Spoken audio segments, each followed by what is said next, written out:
el Colo haber ganado por más goles. Yo me acuerdo que el Colo jugó súper bien ese día. Creo que el gol lo hizo Carmona. Sí, el gol lo hizo Carmona. Pero estaba Valdivia, Lucas Barrio. Ah, buen equipo, Jaime Valdés. Puros tatas, Puro, claro, Barroso. pero eran tatas con experiencia. De hecho, Insaurralde también jugaba. ¿Verdad, po? Y era vivo el weón. Es que ese es copero. Ahora creo que está jugando en Independiente y la otra vez también lo expulsaron por un... Se le arranca la cadena. Creo que le pegó al árbitro. Sí, es medio. Sí, le pegó al árbitro.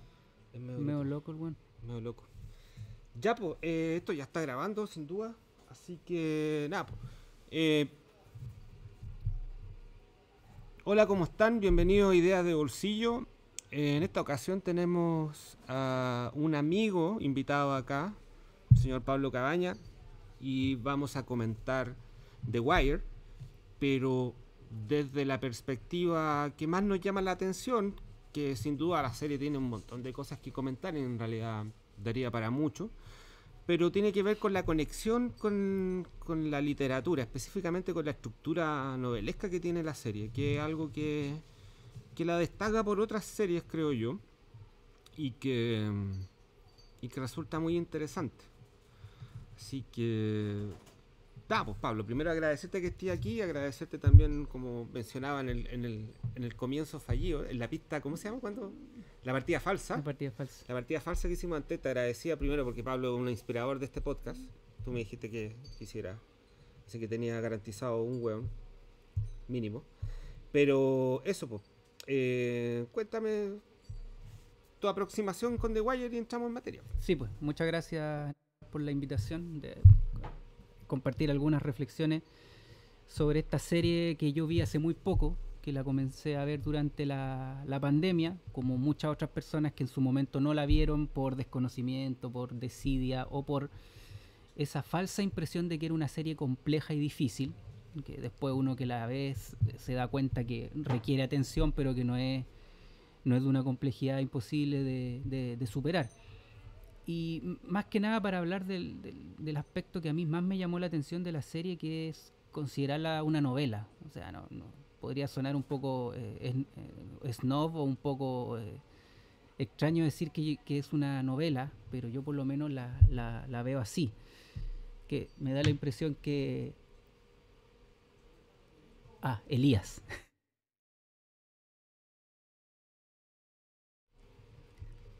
Perdón. Dale, sigue. No, es lo que te comentaba, es ver el aspecto novelístico de la serie. Es decir, que si en algún momento a mí me preguntaran, viniera alguien de un medio y me preguntara cuál crees tú que es la de las mejores novelas del siglo XXI que se han escrito, yo le diría que la mejor novela no es una novela, es una serie. Y esa serie es The Wire. ¿Por qué tengo esa aproximación?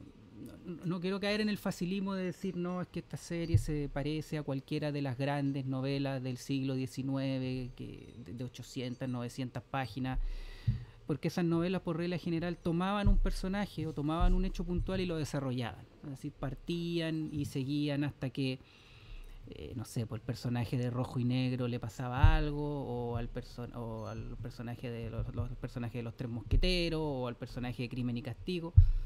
Pero la aproximación que yo tengo de The Wire es como una novela que parte desde el punto de vista de un espacio geográfico, que eso es lo importante, es decir, el lugar donde se desarrolla la historia no es algo superficial, sino que el lugar es como el telón de fondo para que se vayan desarrollando una serie de historias y subhistorias.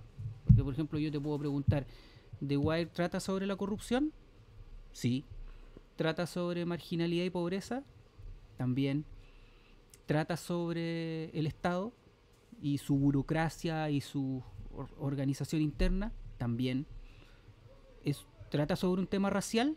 Por supuesto. ¿Trata sobre la política y sobre la educación? Entonces, cuando tú tienes tantos temas involucrados, lo que tú te das cuenta es que el fondo de la serie es un espacio. Y tú ese espacio lo vas llenando con personajes, lo vas llenando con situaciones.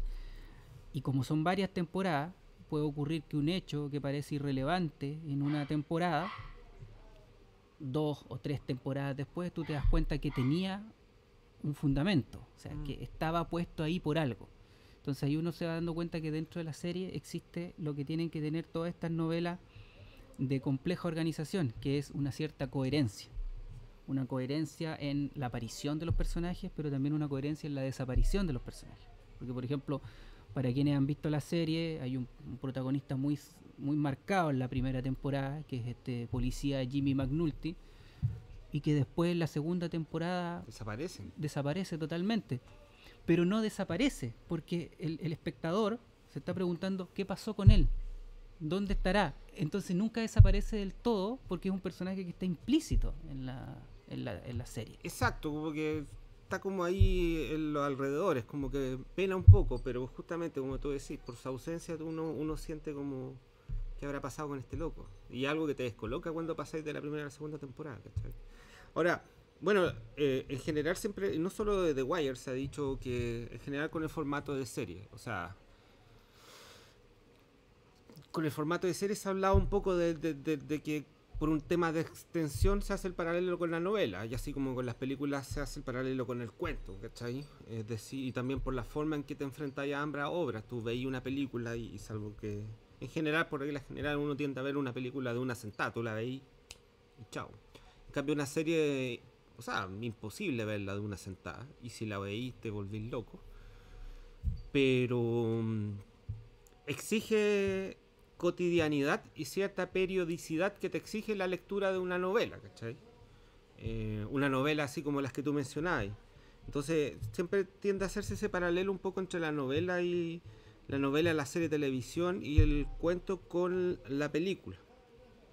De alguna manera la serie de televisión, de todas maneras, como producto audiovisual, siempre fueron como el hermano, como producto audiovisual, siempre fueron como la versión más basuresca o sea, un poquito más desechable de la cuestión, y solamente a partir de este siglo y con HBO y con toda esa cuestión y con todo el boom de la serie actualmente se habla un poco de la era dorada de la serie de televisión y todo el cuento, y ha cobrado una relevancia artística como igual notable, como ya más común encontrar series de televisión que tienen un nivel incluso superior a un montón de productos audiovisuales cinematográficos. Ahora, lo que tú mencionabas y lo que a mí me llama la atención de Wire, por ejemplo, por sobre Los Sopranos o Mad Men, que esa la viste, ¿no? Mad Men sí, Los Sopranos todavía no.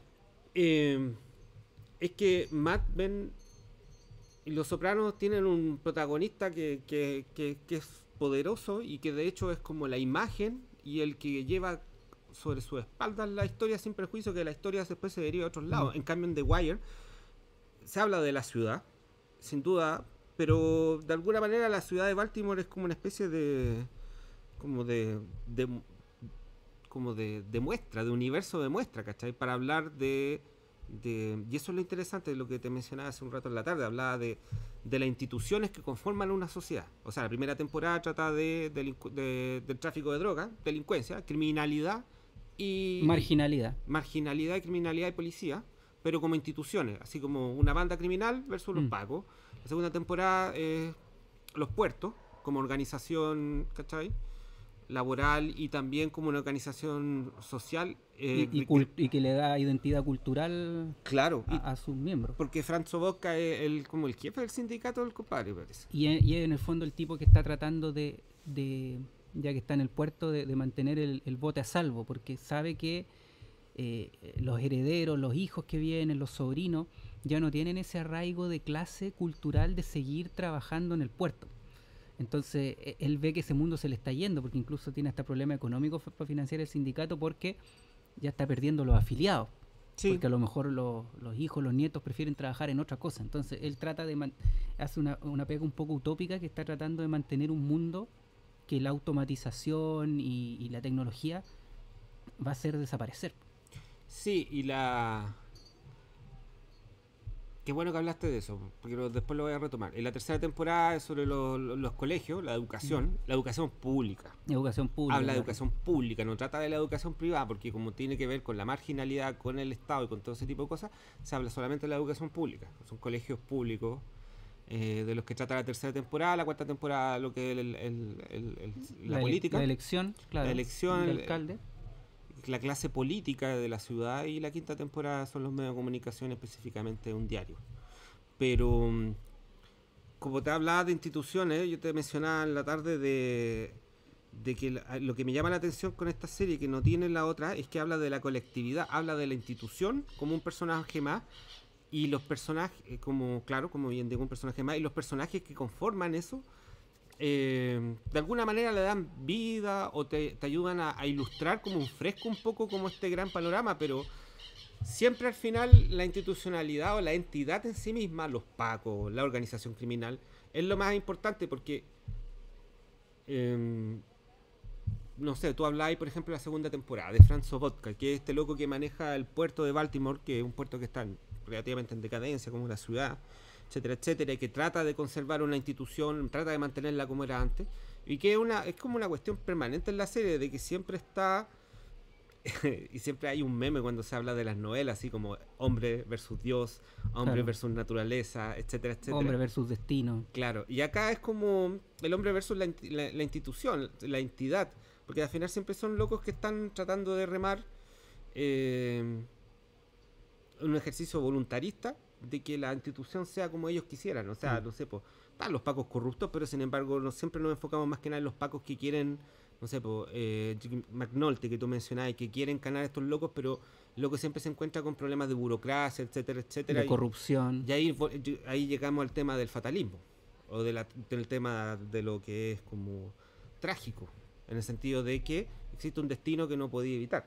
Claro, y en eso la serie tiene una virtud que lo acabo de pensar que es una serie atemporal, porque por ejemplo uno piensa en Mad Men, que es otra de las grandes series, pero Mad Men recoge un cambio de época, claramente, o sea, desde el auge del feminismo, desde la aparición de los Beatles, desde la emancipación de distintas órdenes sociales, desde la misma estructura de la agencia donde él trabaja, que se comienza a fusionar, que comienzan a ser fenómenos diferentes. En cambio, The Wire es una serie que podría estar hecha en cualquier época, porque en cualquier época tú, en un espacio geográfico que por más que Baltimore exista, a mí me da la impresión que es un espacio de todas formas mítico, porque uno podría decir, claro, la serie se podría haber hecho en cualquier ciudad, pero está pensada y creada para instalar esas instituciones. Entonces, esas instituciones que pueden ser los carabineros, o sea, la policía, que puede ser el puerto, que puede ser los medios de comunicación, yo creo que juegan alrededor de este espacio. Que el espacio es lo fundamental. ¿Por qué? Porque de repente uno puede tomar a cualquiera de estos personajes y moverlo dentro de otro ámbito. Por ejemplo, no me acuerdo cómo se pronuncia el polaco, que era policía. Uy, yo sé que le dicen Sí, Pres Wilowski creo que se llamaba. Él era policía y después termina siendo más importante que como policía, como profesor en esta escuela pública, enseñándole matemáticas a estos cabros que van al colegio casi como una opereta, porque se sabe que no les va a ir bien, se sabe que las pruebas las adulteran para tratar de seguir recibiendo los fondos públicos. Entonces él es una persona que trasciende las temporadas, trasciende los ámbitos, pero sigue perteneciendo a la ciudad. Entonces, por eso yo creo que es tan importante el espacio donde esto ocurre, porque tú de repente tienes un personaje que aparece, un personaje que desaparece, o un personaje que es importante en un momento y después pasa a ser tangencial. Entonces, yo creo que eso es lo valioso de esta serie, de cómo estos personajes pueden ser intercambiables, pero siempre, como dices tú, el fondo es el mismo, que son las instituciones, y que después tú sumas a estas instituciones y está la gran institución que es la ciudad. Sí. Y por algo el mismo David Simon, que es el creador de la serie, partió muy bien su relación con la ciudad, porque llegaba a la tele, porque llegaba a la plata y todo, pero después cuando la gente se empezó a dar cuenta de lo que estaban grabando de la ciudad misma, ya no les gustó tanto, porque obviamente estaba mostrando pobreza, marginalidad, corrupción a todo nivel. Entonces ahí se generó como un doble juego entre la serie, lo que veía el espectador, y cómo se estaba vinculando la serie con las personas mismas que vivían ahí. Entonces ahí yo creo que se generó un vínculo donde el espectador o las personas que vivían en Baltimore forman parte también de otra institución que se fue generando. Sí. que es una institución crítica de cómo estaban mostrando su realidad, pero por otro lado el orgullo de que hayan elegido esa ciudad para hacer la serie. Entonces ahí yo me pongo en el lugar de ellos y claro, se generó una situación complicada desde que ellos sentían que la serie los estaba mostrando, pero no los estaba mostrando quizás como ellos pretendían ser vistos. Sí, ahora la serie es de Baltimore porque este loco, la película es de David Simon, o sea, esta serie la hace David Simon y Edward Burns, Sí, que era Paco, y David Simon era periodista, parece, tengo entendido. sí. Estos los dos locos trabajaron ahí, en Baltimore. Era periodista policial. Eran, claro, y de hecho eso ayuda a la veracidad de la serie y también como Al lenguaje. al lenguaje. De hecho, no sé, pues hay varios personajes que son Paco, reales, ¿cachai? Entonces hay un poco ahí de aprovechar la experiencia vital Claro. para la narrativa. Ahora, volviendo al tema de la conexión con la novela, es que yo había leído, la tarde leí como un reportaje de un loco que discutía un poco esa cuestión porque él hablaba de que en general las novelas tienen este desarrollo de largo aliento de personajes en cuanto aborda la profundidad del personaje. ¿Qué ocurre, por ejemplo, en Mad Men? Que cachamos, no sé, por toda la biografía de Don Draper, ¿cachai? Todas las trancas, su origen, ¿cachai? Su transcurso, su matrimonio fallido, etcétera, etcétera. Pero vemos todo el arco narrativo del loco, ¿cachai? Y bueno, Los Sopranos es como una hueá similar. De hecho, incluso creo que sobran algunos capítulos, pero bueno, con Tony Soprano abordan todas las aristas del personaje y tú tenés como lo tenés perfilado perfectamente. En este caso, la mayoría de los personajes tienen un arco, tienen un comienzo y tienen un desarrollo y un final, y a veces él, como tú bien dijiste, no sé, pues empieza en la primera temporada y recién en la quinta temporada podemos cachar de qué le pasó a cierto personaje. Aún hay otros que desaparecen nomás, carerraja. Pero el tema es que tampoco existe ese desarrollo profundizado de la psicología de un personaje que tienen muchas novelas, ¿cachai? Como tú estabas mencionando, por ejemplo, Rojo y Blanco, ¿cachai? Rojo y negro. Perdón, Rojo y Negro, ¿cachai? Entonces, pero yo creo que, y de hecho David Simon hizo el paralelo con Moby Dick, porque si tú pensáis Moby Dick, ya, tenemos un protagonista nominal, que es Ismael, pero es un dispositivo. Él tiene la función de contar la historia. Porque de hecho por algo la novela empieza así, llámenme Ismael. Es decir, como, ¿sabes que yo soy un guan totalmente fungible? Acá yo estoy para contarles lo que pasó. Claro. De hecho, creo que justamente la aproximación es por eso, pero tú pensás que Ismael entonces, en estricto rigor, no es el protagonista. Podemos hablar de que el Capitán Ahab, o la ballena, o la caza de ballena. La lucha del hombre contra la divinidad. Es que al final de cuentas se reduce a eso. Claro. Y eso va más allá de un personaje. ¿Cachai? Tiene que ver con más allá de... Claro, tiene la reminiscencia bíblica de Jonás y todo el cuento, ¿cachai? Que y el nombre Ismael tampoco es casual. No, también claro. Es un profeta. O sea, porque es un profeta. Pero tú, ¿cachai? Un Que en esa novela, por ejemplo, tú, ¿cachai? Que hay partes que te hablan de un montón de leceras técnicas náuticas, ¿cachai? Hay páginas y páginas sobre eso. Hay páginas y páginas de weas náuticas y de alguna manera yo siento que este loco de David Simon, cuando en una entrevista ha mencionado como a Moby Dick un poco como referencia, yo creo que se acerca un poco más a ese tipo de cosas que son como más de largo aliento. Y de hecho en la tarde yo pensaba, obviamente son cosas diferentes, pero pensaba un poco en 100 años de soledad. Porque yo también decía, ¿quién es el protagonista de 100 años de soledad? ¿La familia Buendía o Macondo? Macondo. Pero Macondo es un pueblo que fue fundado por la familia Buendía. Claro. O sea, de hecho, la novela empieza con José Arcadio y Mercedes, que se arrancan, ¿cachai? Porque se pitearon un hueón y todo el cuento, y se pierden en la selva y fundan Macondo. ¿Cachai? Claro, pero al final Macondo termina siendo la representación trágica del destino americano. Pero ahí no tenía un personaje. Pero claro, no tienes un personaje ancla. Por eso yo... Y tiene ese tema de que hay personajes que entran y salen. Claro, mira, ese paralelo yo no lo había pensado, está súper interesante, pero yo el vínculo más cercano que encontré de Mad Men, dentro de las cosas, porque, insisto... ¿Mad Men o The Wire? Perdón, The Wire. y estas novelas muy conocidas del siglo XIX, siglo XX, que abordan un personaje, o una situación, o un destino. Yo creo que The Wire, con lo que más se parece, es con el proyecto narrativo de Juan Carlos Onetti, de este escritor uruguayo, que, que él creó un espacio, que fue lo mismo que hizo Faulkner con esta ciudad que tiene un nombre impronunciable. Lo que hizo Juan Carlos Onetti fue crear una ciudad llamada Santa María, que es como Santa María de los Buenos Aires en el fondo, lo que hizo. Y la creó y la fue poblando. Entonces tú tienes novelas de Onetti donde, por ejemplo, te cuenta la historia de un personaje llamado Larsen, que es su Jimmy McNulty, que es como su personaje ancla, donde se cuenta la historia cuando él es echado de Santa María porque él fundó un prostíbulo.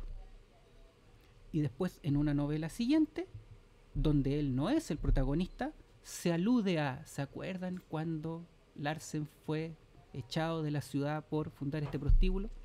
Después tenemos otra novela llamada El Astillero, donde Larsen fallece, donde se acaba el personaje ancla. Después hay otra novela, Dejemos hablar al viento, donde la ciudad es quemada, donde se quema la ciudad. Después tenemos cuentos de Onetti incipientes del principio de su carrera, donde empiezan a aparecer de a poquito los personajes que después van apareciendo en todas sus novelas. Stein, el doctor Díaz Grey, el dueño del astillero, aparece el dueño del astillero, que después es el protagonista de la novela El Astillero. Por eso yo creo que acá el vínculo que yo más cercano encontré fue con las novelas de Onetti, porque se crea un espacio, y que lo que se hace David Simon es crear un espacio, y lo va dotando de personajes y de momentos que se interrelacionan y se vinculan. No es tomar el destino de un personaje, desarrollarlo linealmente, y en otra serie partir con otro personaje y desarrollarlo linealmente. Se trata de hacer un lugar mítico, que yo veo con cercanías con lo mítico, y ese espacio ir generando movimientos, interrelaciones, vínculos, donde el desarrollo de personajes, como dices tú, no es profundo. Y ahí está el arte de la serie, que de repente basta mostrar al personaje haciendo una o dos cosas. No sé, Lester Freeman. ¿Qué vamos a recordar de él? Sí, hace muebles chicos. Esos pequeños. Es un hombre paciente. Es un hombre paciente. O que sabemos que en algún momento se enamora de una niña que bailaba en un club nocturno. Sí. Y durante la serie no tenemos idea si sigue con la niña, pero en la última serie, cuando ya él es desvinculado de su rol de policía y le hacen ese hermoso discurso en el bar, él llega con la niña. Sí. Entonces, llega con lente y ya como cambió, reconvertida, exactamente. Pero y eso es buena literatura. O sea, yo tengo 2-3 datos de Lester, supe que comenzó con una mujer y después casualmente yo me entero que él va a una celebración con la pareja, y ahí yo tengo una novela entera, y ahí yo tengo una subnovela, una subhistoria, así como tengo una de Carchetti, desde cómo pasó de ser un concejal a ser el alcalde de la ciudad. Tengo una sobre Daniels y sus ambiciones, sí, y siempre se alude a un error que cometió en el pasado Daniels, que le juega en contra de su carrera. Algo de unas lucas. Pero nunca se dice. Nunca dicen, sí. De hecho, justamente lo mandan, en la primera temporada, lo mandan a la huesera que decís tú, a investigar a Barksdale, en una cena con su esposa, dice, así como, no, porque este loco, este weón me mandó porque sabe lo del dinero. Claro, castigado. Entonces, yo creo que tú tienes una serie de novelas, o pequeñas novelas, insertas dentro de la gran novela, y que es lo mismo que ocurre con esta ficción que yo te comentaba de Juan Carlos Onetti. O sea, no tenemos distintas obras, da la impresión que es una sola gran obra compuesta por distintas novelas, y yo creo que aquí pasa lo mismo. Acá tú puedes hilar un personaje, tomarlo y sacar la hebra, y ahí tienes un desarrollo de una novela.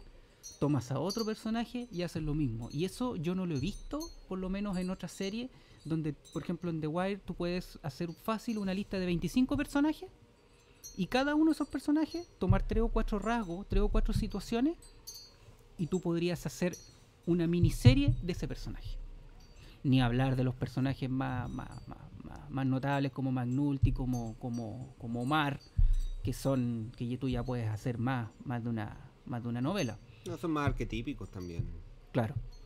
Son arquetípicos, pero son funcionales también a todo este fresco que se genera con la ciudad. Por eso yo te digo que me da la impresión que acá si bien es un espacio que existe, yo creo que fue un espacio creado. O sea, voy a crear una ciudad, O sea, voy a crear un mundo. es narrativa. Claro, es narrativa. Pero no una narrativa cerrada al destino de un personaje o al desarrollo de un suceso. Lo que pasa Es a dar cuenta de un mundo completo. Lo que pasa es que a mí yo cuando hoy día pensaba un poco en las películas de Robert Altman, ¿cachai? Pero es que esta serie no se podría tomar como coral, pero es más que una serie coral. En cuanto a que existe un montón de historias que están entrelazadas y que tienen, etcétera, etcétera, ¿cachai? Como son muchas de las películas de Altman. Pero todas estas historias son indicativas en relación a la relación con la ciudad y sus instituciones. Exacto. Y por otro lado, y ahí me acordé, mientras estáis conversando, ahora me estáis hablando, me acordé un poco de la división temática de cada temporada, que se relaciona mucho con la división temática que puede existir en varias novelas, como por ejemplo 2666, ¿cachai? Que tenemos primero los profesores, ¿cachai? Después tenemos la realidad mexicana, Claro, ¿cachai? en el desierto. El desierto.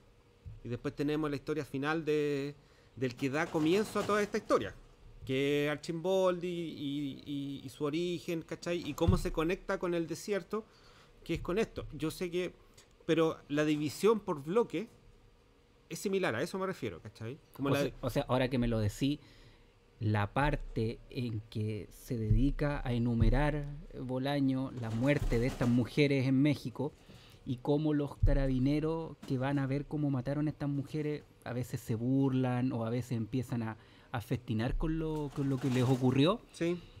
Es igual a Jimmy McNulty con el amigo llegando a la escena del crimen, tirando una talla sobre el tema, pero a la vez investigando. Se parece un poco. O sea, me imagino la misma escena de un cadáver y estos dos tipos arriba haciendo su pega, pero también hablando de los problemas que tienen en la casa, hablando de si les van a pagar o no les van a pagar horas extra. Puede haber un vínculo. No será porque a Bolaño le gusta mucho la novela policial también.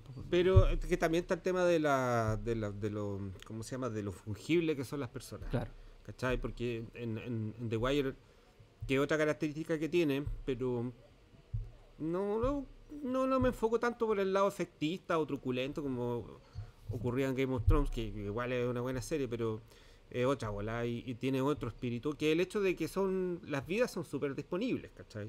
Es decir, la vida de un personaje puede desaparecer de una cuestión a otra y sin preparación, porque todas las narrativas en general tienden a prepararte cuando un personaje va a fallecer, va a morir, ¿cachai? O como de alguna manera no generarte un choque emocional. Muchas veces hacen eso. Acá no, porta una raja porque al final es como es la vida, ¿cachai? Sí. Yo estoy conversando contigo, salgo a la calle y me atropellan, cagué nomás pico. Entonces, en ese sentido, la facilidad con que muere gente, en el caso, por ejemplo, de 2666 con las minas, ¿cachai? Las maquiladoras. Maquiladoras. Ese era su trabajo. Tiene ese tema de la vida humana como algo ya Claro. estadístico, ¿cachai? Y bueno, también justamente hablamos también de entornos de alta peligrosidad y alta riesgo social, etcétera, etcétera. Pero yendo al tema un poco de lo que te mencionaba anteriormente de The Wire con primera temporada, ¿cachai? Narcotráfico, segunda temporada, puerto, tercera temporada, educación pública, cuarta temporada, política, quinta temporada, medio de comunicación. Ahí tú cuando comprendís estas unidades temáticas te das cuenta que es más que una serie coral en donde hacemos como este juego de un montón de historias que se entrelazan, ¿cachai? Claro. Es que además en las novelas corales tiende a haber un cierre o trata de generar una coherencia que acá yo creo que no es buscada. O sea, acá yo no recuerdo que la serie haya buscado hacer un cierre para cada personaje, para cada situación. En muchos casos la vida va a seguir tal como era. Es decir, el policía corrupto va a seguir siendo corrupto, el trepador va a seguir siendo trepador, Carchetti probablemente después iba a saltar a ser gobernador, McNulty se iba a reconvertir y iba a seguir trabajando en otra cosa. Entonces yo creo que la coralidad, como dices tú, por ejemplo, en las películas de Robert Altman, funciona como un reloj, po. Es perfecta. ¿Sí?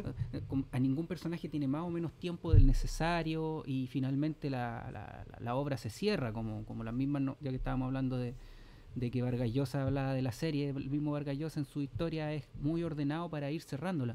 Yo creo que acá nunca fue el interés. Nunca fue el interés, salvo quizás en esa escena final en que McNulty comienza a mirar la ciudad y a recordar, pero es una ensoñación. Sí. Pero no es que no sabemos, por ejemplo, si él va a seguir con la mujer que estaba, si va a seguir siendo alcohólico o no, si va a seguir teniendo la relación pésima que tenía con la ex señora. Entonces, la coralidad no está dada para ser omnicomprensiva ni para ser coherente, sino que la coralidad está dada para dar cuenta de todo el espacio geográfico que se nos cuenta.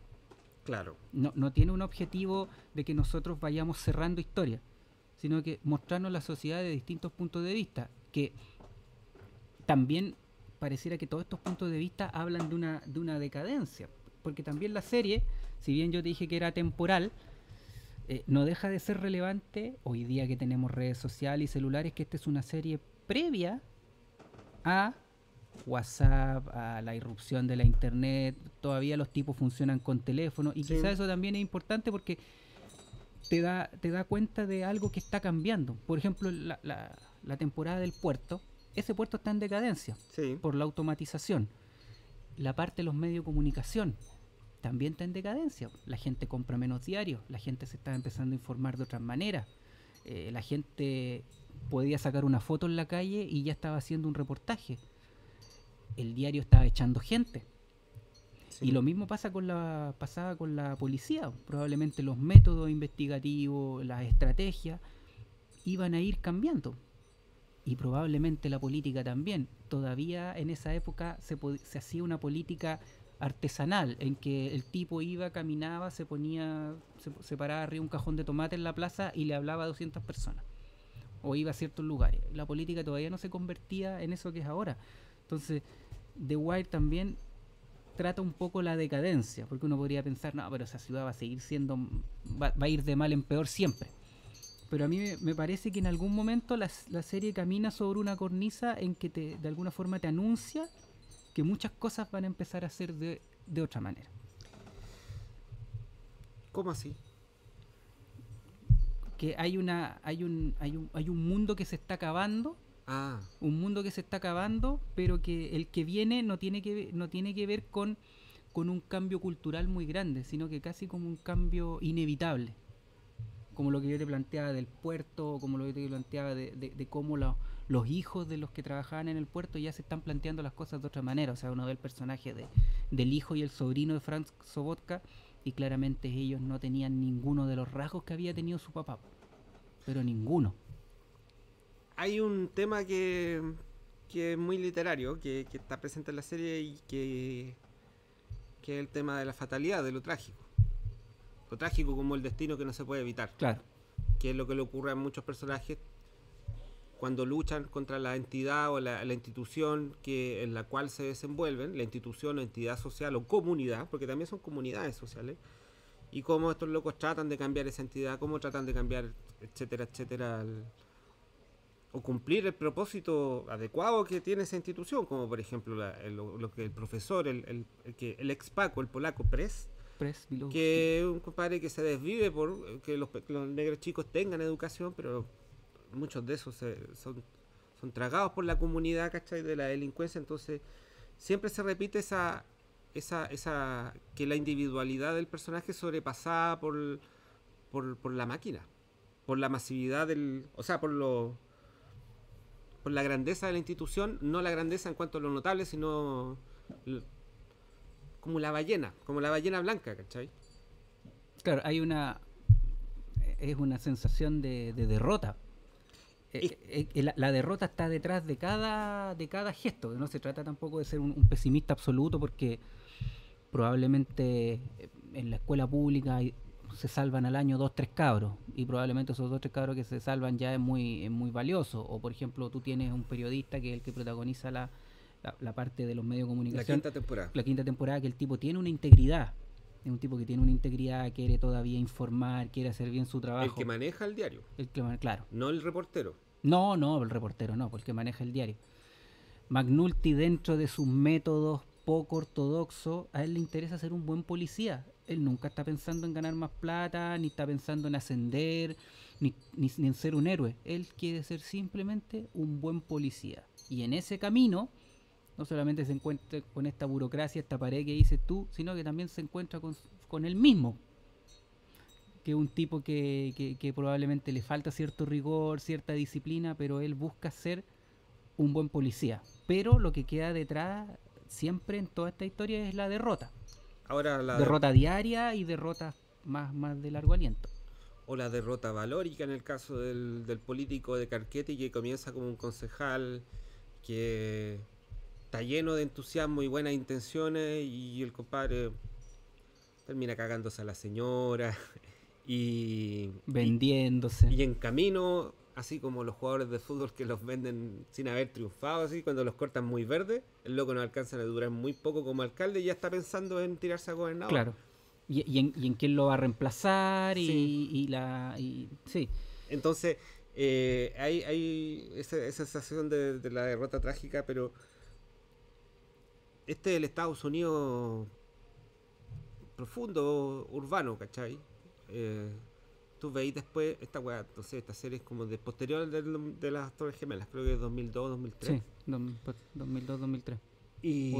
sí, 2002, 2002. Y resulta que 2002, 2008. Nada, pues tú entendís por qué gana Trump. Tú veís hay un derrumbe social, hay una especie de bancarrota estructural en las instituciones gringas. Y yo cuando vi la serie me llamó mucho la atención los sudamericanos que parecen. Totalmente. Los sudamericanos que parecen. Pero en realidad Sudamérica no inventó la corrupción, ¿cachai? La ineficacia, la falta de presencia del Estado, ¿cachai? En prestar los servicios básicos para su población. Sudamérica no pobló eso, o sea, no inventó eso, pero somos el ejemplo paradigmático de eso. Pero cuando ves esta serie te identificáis y inevitablemente uno hace la proyección con el Estado chileno. Entonces, ahí yo retomo un poco lo que mencionáis sobre la universalidad de ¿cómo se llama? De la serie. Y la atemporalidad. Y la atemporalidad en cuanto a que podéis también ver cómo funciona en general cualquier tipo de Estado. Y cualquier tipo de organización chica, pues sí, a ver, dentro de todo lo que dijiste me surgieron tres reflexiones. La primera, y ahí me di cuenta que el vínculo cobra mayor validez. Cuando Vargas Llosa habla de la obra de Onetti, dice que la obra de Onetti es fundamentalmente la gran metáfora de la derrota y el fracaso latinoamericano.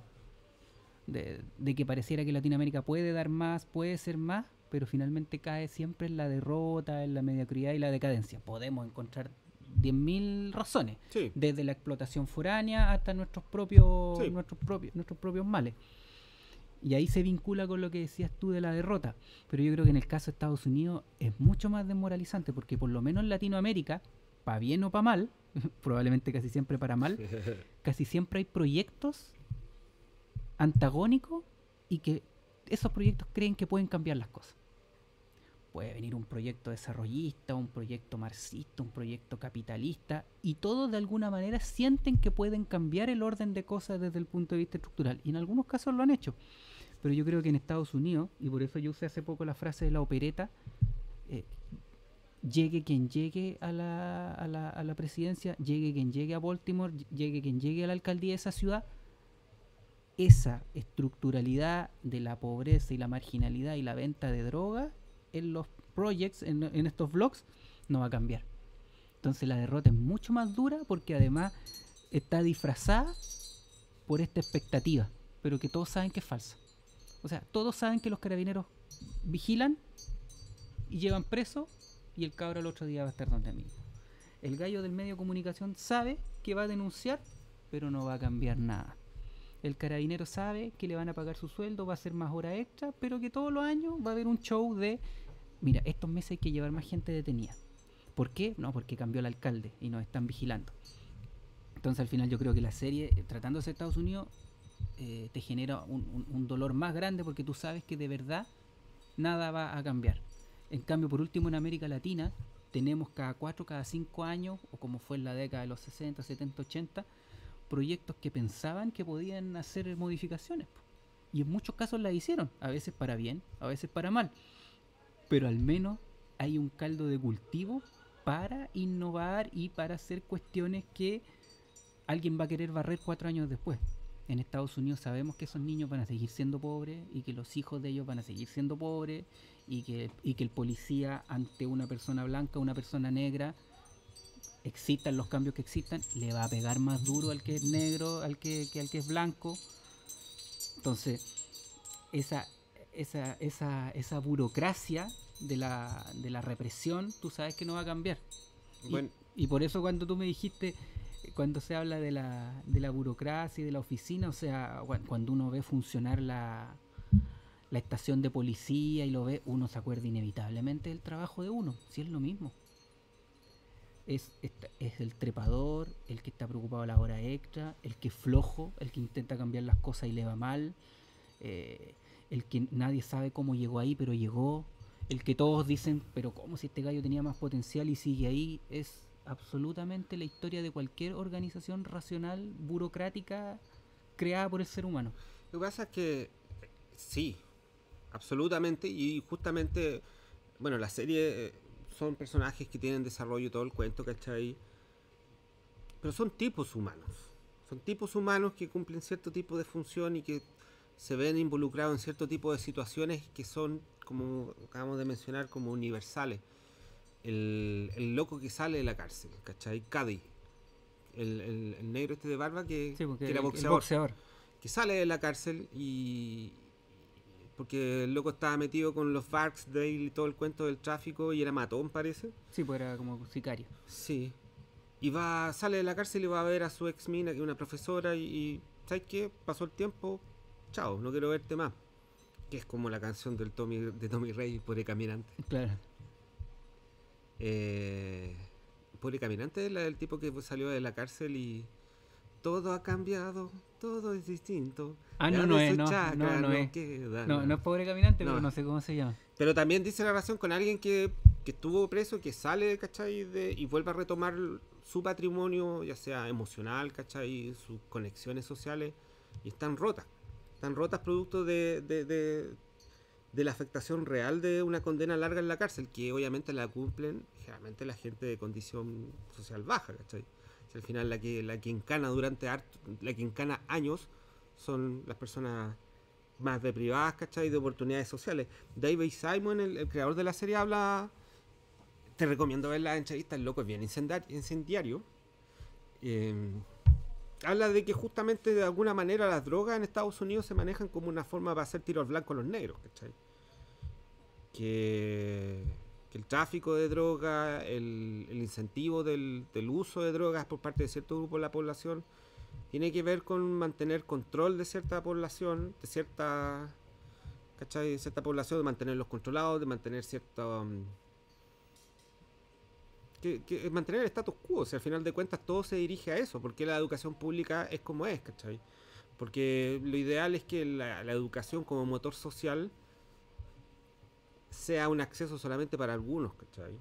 Y responde a eso. Ahora, lo que tú mencionabas anteriormente sobre lo de Latinoamérica y el proyecto, y ese gran proyecto político que siempre sirve para vender la pesca y que a veces resulta... Y que cada 4 o 5 años, por lo menos hace varios, era la esperanza de cambio o el temor de que se echara atrás lo que se había creado hace 5 años atrás. Claro, ahora lo que pasa con The Wire y con esta serie dice relación con una decadencia de un imperio. Claro, ahí es distinto. Entonces lo que estamos hablando es de un pasado glorioso, presente callampa, futuro no lo sabemos, lo más probable es que sea más callampa al nivel que elegimos a Trump, ¿cachai? Entonces tiene esa resaca, tiene un aire de resaca que produce una grandeza que ya se fue. nosotros nunca hemos sido grandes acá en Latinoamérica. Claro. No, acá la lucha, lo que te comentaba, la lucha es peor porque es una expectativa. Pero por último hay esperanza, claro. ¿no? Aunque se discute si es un bien y un mal. Pero bueno, el tema con los gringos tiene ese, y por eso tiene como ese halo más terrible, porque es el fin de un imperio. Es la decadencia o el comienzo del fin de un imperio, el comienzo del fin de los buenos tiempos de alguna manera. No, y además se generó una situación que en la época de la serie es la época en que gobernaba Bush hijo, donde uno pensaba que nada podía ser peor, po. O sea, un tipo absolutamente analfabeto, cabeza de pistola, con un pasado personal dudoso, y después de que gobernó Trump y vimos a Trump, o sea, uno ve a Bush hijo y parece Roosevelt. O sea, al lado de un tipo como Trump, que absolutamente deslenguado, que denostaba a la gente, que parecía un empresario hablándole a su operario, y todo puede ser peor. Sí, todo ser peor. Todo puede ser peor. Y de hecho, cuando salió Trump, los medios gringos igual trataban de pintar a George Bush hijo así como un gran estadista y un con simpático, y ahora sin contarse de que era un criminal de guerra, pero bueno. Tú me hablaste del tipo que sale de la cárcel, ahí tú te das cuenta que al menos los dos momentos donde hay esperanza en The Wire, porque había esperanza, tiene que haber esperanza en algo, son iniciativas absolutamente individuales, de un tipo que, como tú lo dijiste súper bien, rema contra la corriente. Este gallo trata de fundar su escuela de boxeo, sí, a puro ñeque de él, o sea, que el Estado, que lo ayuda un cura. Un cura lo ayuda, le va prestando instalaciones, y ahí el cabro empieza a sacar a los cabros de la esquina y los mete en el deporte. Que ahí también uno lo podría vincular con que el único vehículo para mejorar socialmente de los negros en Estados Unidos es ser buenos para un deporte. Sí. Es ser Michael Jordan, es ser LeBron James y muchos otros. Y la otra, y el Bonnie Colvin, que es el Paco jefe, que claro, que tenía un buen cargo y pierde su empleo por hacer este suerte experimento de dejar que trafiquen en un determinado lugar. Él también adopta a uno de estos cabros que está en la esquina, sí, junto con su señor, y le enseña modales, rutina, le enseña a comer, lo mete al colegio, pero también es una cuestión individual. No hay Estado, no hay un apoyo. Es una familia que decidió apadrinar a un cabro que vio un poco más despierto, que lo vio con ganas de salir de la pobreza y que lo tira para arriba. Y en el otro caso es la iniciativa individual de un tipo que se quiere reinsertar y que también al principio él titubea. O sea, tiene un momento en que él dice, chuta, es mucho más fácil volver a las esquinas que intentar hacer esta vuelve a la delincuencia. Lo que pasa es que el compadre le tirita la pera cuando tiene que ejecutar a un compadre que está en el piso, y ahí se da cuenta que ya no es lo suyo. No es lo suyo esta pega, ¿cachai? Tiene que dar vuelta a la página en diversos niveles, ¿cachai? Y ahí encuentra su mundo tratando de pero como te decía, son iniciativas individuales. Es que no podéis confiar en las instituciones porque al final no existe un progreso estructural. O sea, al final eso es lo que te proyecta la serie. De alguna manera, esa es como la gran idea de fondo, siento yo, por lo menos yo lo percibo de esa manera, de David Simon Ed Burns, de los creadores de esta weá, que es como nosotros queremos hablar de esto, ¿cómo lo hacemos? Puta, a través de esta manera, de este formato, pero de alguna manera justamente el hecho de que engloben temáticamente cada temporada en relación a ciertos aspectos de la sociedad de una ciudad, es porque al final los locos quieren hablar de eso, no cuántas cachas se pegó McNulty, ¿cachai? O si están curados. Son weas anecdóticas, ¿cachai? No, es hacer política. En el fondo la serie es súper política. Es que eso es lo interesante de Guay. Esa es una de las weas que yo encuentro notable de esa serie. Disculpa que te apunte con el dedo a lo Ricardo Lago. Claro. Supuestamente uno tiene que ser así. El rol público que tiene la serie. Tiene una vocación pública.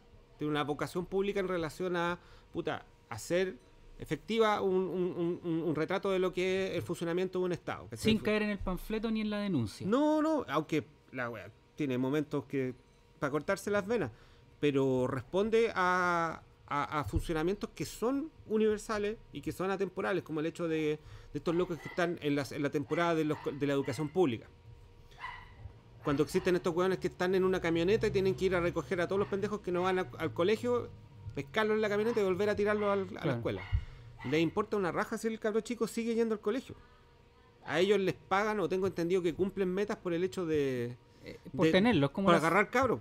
Sí, pues, y además está la subvención, y además está la otra opereta que hay, que es la gran opereta, y que pasa en Chile también, de que cuando hay que rendir estas pruebas que te permiten acreditarte y recibir fondos públicos, bueno, ponemos a los cabros más despiertos ese día nomás, pues. Claro, y los porros no van a clase, van a o clase. no dan la prueba. Y en el fondo la reinserción es sabiendo que el cabro después no va a llegar a ninguna parte, pero yo lo necesito sentado en la clase para cumplir y ahí se vincula con la parte de la política, porque en la parte de la política después llega un momento en que el gran problema es que la municipalidad está quebrada y están en la decisión, en la encrucijada de dónde sacamos plata. Chuta, no le podemos sacar plata a la educación, pero cuando ya no ven que no pueden sacar plata en ninguna otra parte, vamos reduciéndole el sueldo a los profesores, vamos a recortándole los ingresos al colegio. Entonces ahí tú te das cuenta que está todo perdido. Que está todo perdido. Sí, es que los niños no votan. Es como acá el Sename, los niños pobres no votan. ¿Qué le importa?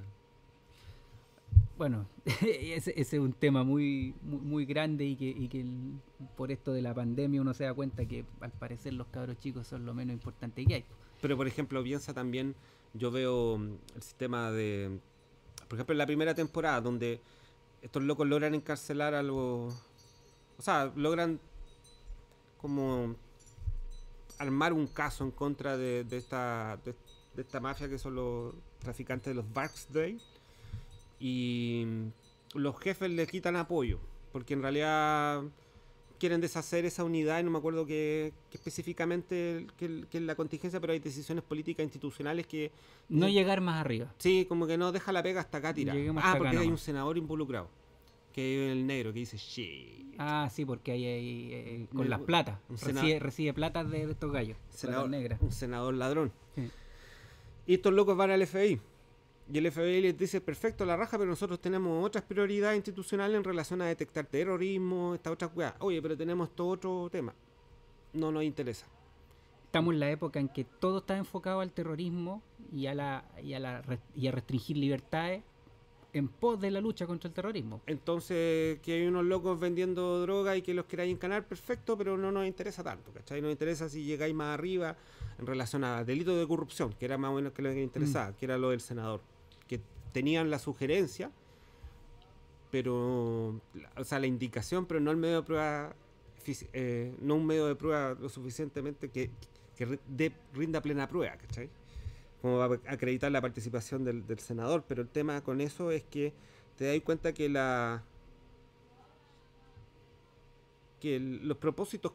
los propósitos más inmediatos de una institución pública muchas veces se contradice con el propósito en cuanto a misión que tiene esa institución.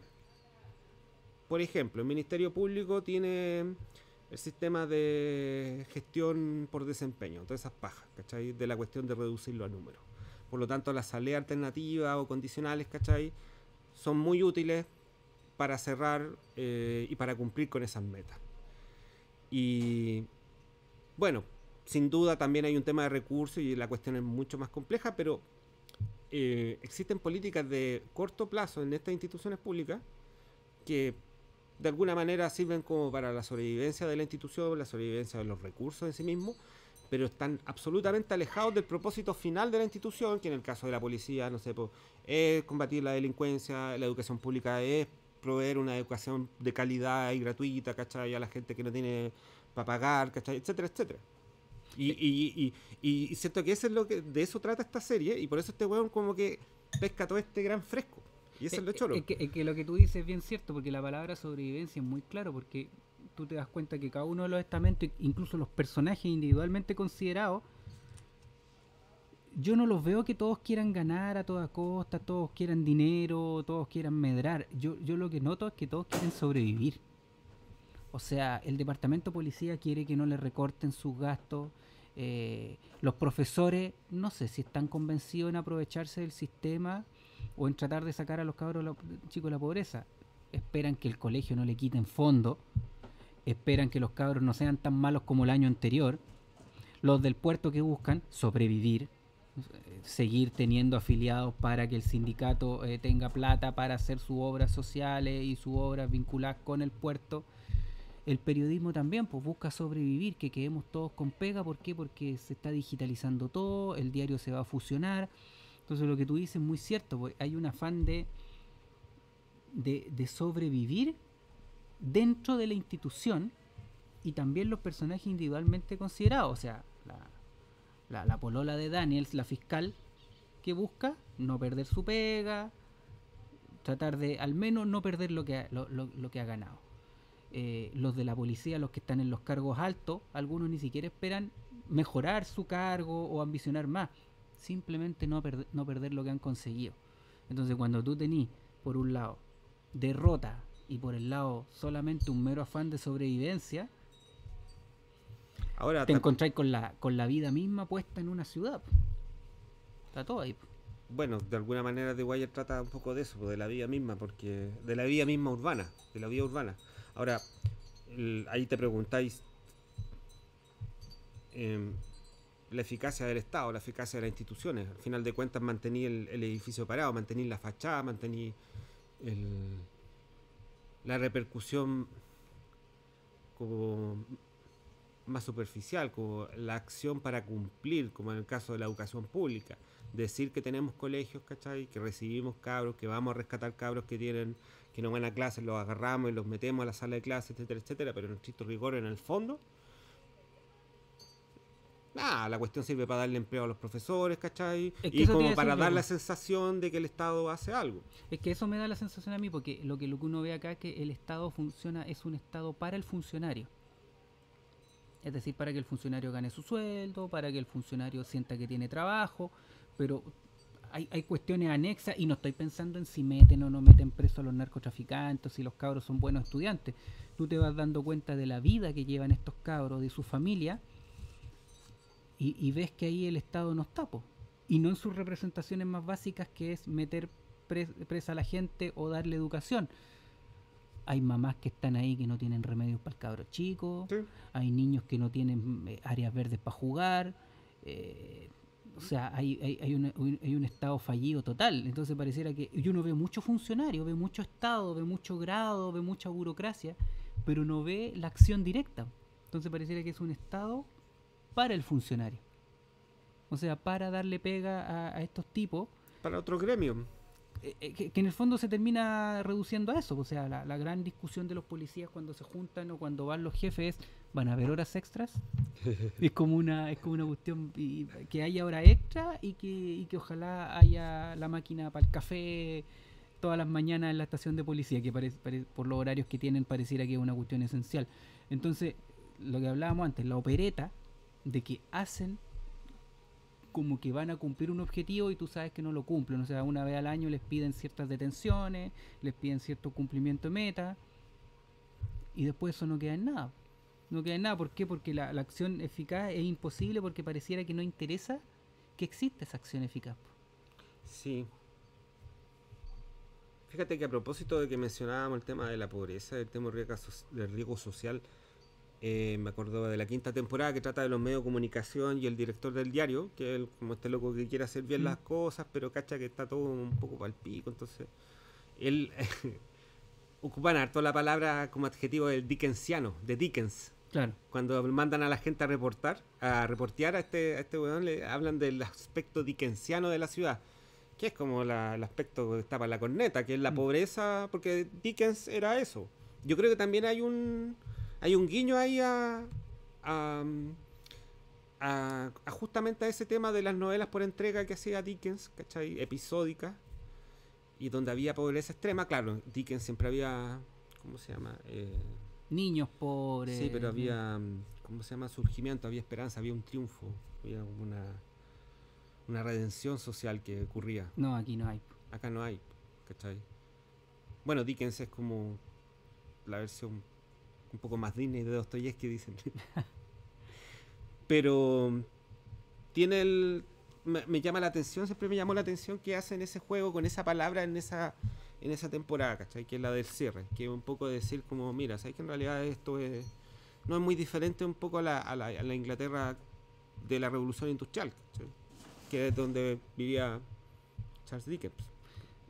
Bueno, y ahí también tú te puedes agarrar del otro tema, que la Inglaterra de la Revolución Industrial también es una Inglaterra que va en transición. Sí. Una transición más o menos larga, ¿cachai? Que implicó contaminar la ciudad completa, matar a mucha gente de enfermedades, tener a cabros chicos trabajando desde los 5 años. Y a lo mejor, y como esa es la última temporada, y estamos hablando de los medios de comunicación, acá también estamos en una transición. Yo por eso creo que es importante el concepto de que aquí la serie te muestra un momento en que las cosas van a ser distintas. No te digo en el sentido de que no para mejor necesariamente. No, y tampoco para peor, pero simplemente distintas. O sea, las formas de relacionarse. O sea, no es casual ver esta serie, como te decía yo, y ver a la gente cambiándole la batería al celular, botando el chip. O sea, ya la serie es una demostración de lo que estaba ocurriendo en Estados Unidos en ese momento, porque todos sabemos que Estados Unidos, cuando se mete en una guerra, cuando tiene un acto interno de terrorismo, ya sea perpetrado por ellos mismos o que viene de afuera, se suben por el chorro para restringir libertades. Sí. Y dictan normas transitorias, pero que terminan siendo permanentes, porque a todo gobierno le interesa tener medidas de restricción y de control. Pasa en todos lados y no va a pasar allá. Nosotros nos inspiramos en eso de alguna manera. Claro, si nadie quiere perder el control que pueda tener sobre la población. Entonces, que la serie se refiera a esta escucha, uno lo ve como algo natural, po. ¿Por qué? Porque son los malos y hay que... Pero en el fondo la serie son puras intromisiones a la libertad, po. Y la lucha permanente porque los jueces les autoricen esta escucha. Sapear. Po. Eso es. Pinchar los teléfonos. Sí, y que los jueces, y ahí te tratan de mostrar el sistema gringo como con ciertas garantías de, oye, pero yo no te puedo autorizar una escucha sin un propósito, sí, pues, indefinida, tenía que cumplir ciertos requisitos. Me acuerdo que siempre iban donde este juez y le pasaban un papel y iba McNulty con la fiscal y el juez entre que se joteaba a la fiscal y le tiraba un par de tallas cochinas y ella lo miraba ya y le firmaba la cuestión. La orden. Entonces, yo creo que eso no es casual, considerando la época de la serie, que es una época de dictación de muchas leyes. Después de las Torres Gemelas. Para coartar libertad de expresión, libertad de asociación y todo. Y acá, claro, uno lo ve como, pero es que son los negros que trafican, hay que hacerlo.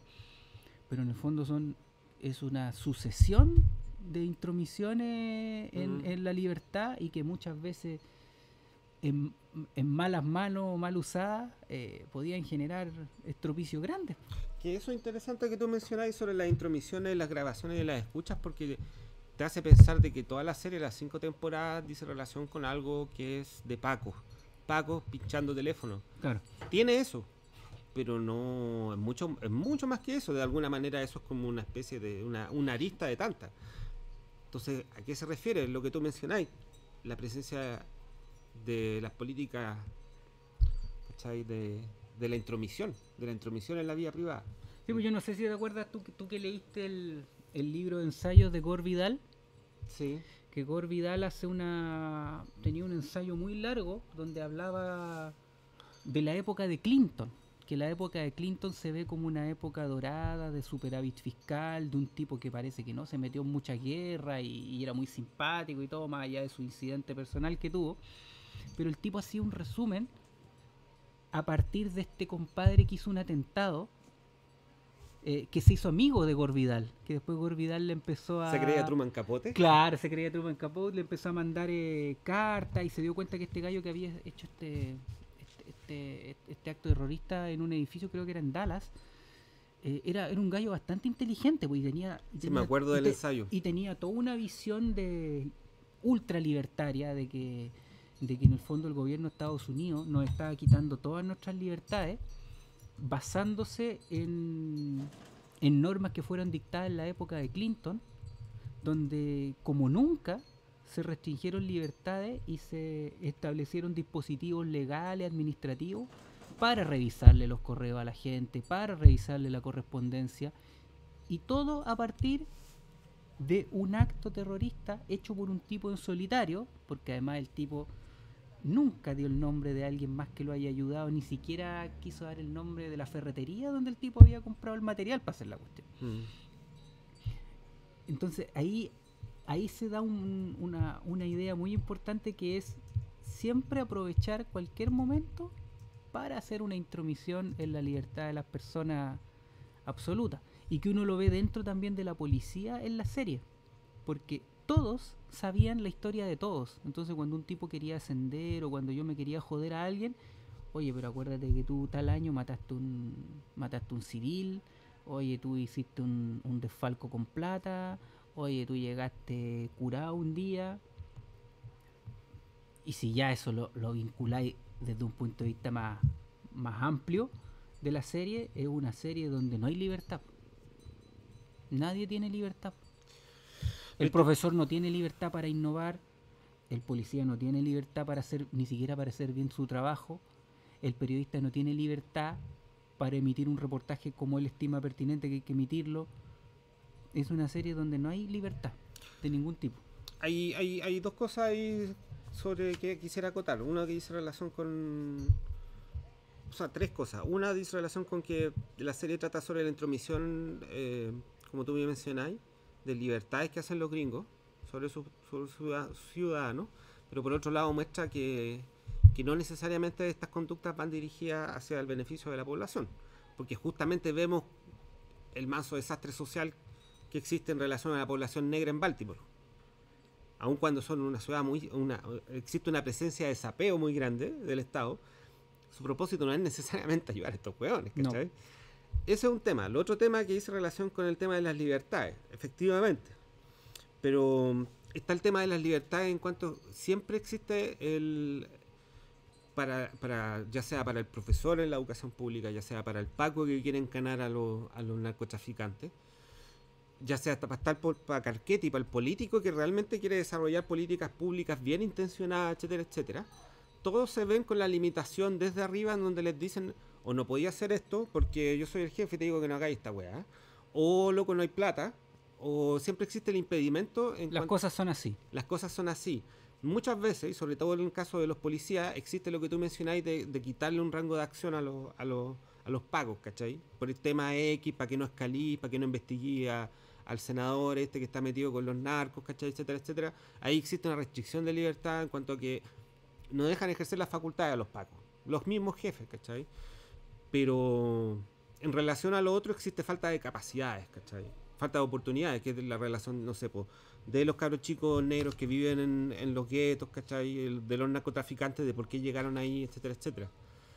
Pero porque ese es un tema interesante que dice relación con la libertad, y sobre todo ahora que están de moda los libertarios, y que es un concepto que es bonito, pero también puede ser utilizado por weas muy desgraciadas, ¿cachai? Pero el tema de la libertad, es que existe el tema de la libertad como que libertad negativa, que nadie te impida hacer lo que se te cante el culo, ¿cachai? Y libertad positiva, que tú puedes hacer lo que se te cante el culo, ¿cachai? Son conceptos como más generales de la libertad. Pero diferente es una persona que si yo quisiera volar, yo no tengo la capacidad para volar. No es que no sea libre, ¿cachai? Ese es el tema. Acá en esta serie, la gente que está carenciada socialmente tiene libertad de alguna manera, pero no tiene las capacidades, ¿cachai? No tiene las oportunidades, no tiene el capital, ya sea cultural, educacional, etcétera, etcétera. Entonces, es cierto lo que tú mencionas, de lo que es la intromisión de las libertades en Estados Unidos. Pero también está el otro tema de la restricción, de la limitación de las oportunidades, ¿cachai? De la clausura de los, no sé, a cierta vida. Es decir, tú eres negro, naciste pobre y vas a morir siendo pobre.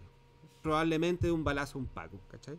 Que ese es otro tema. Eso más que nada quería como acotarte, ¿cachai? Que está el tema de la libertad, efectivamente. Por ejemplo, McNulty es un tipo que constantemente las investigaciones que él hace son cortadas por decisiones de los superiores, ¿cachai? Por temas burocráticos, porque no quieren que haga atado, no quieren pasarle lucas, ¿cachai?